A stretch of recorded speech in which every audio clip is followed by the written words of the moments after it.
Di mo siya iniwan, Tessie. Sasama ako sa daddy ko sa Amerika. Tinatakot mo ba ako?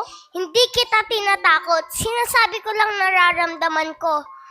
Pag di mo siya iniwalayan, ako ang aalis dito. Sasama ako sa kanya. Sige! Akala mo ba maglulupasay ako sa sahig kapag lumayas ka?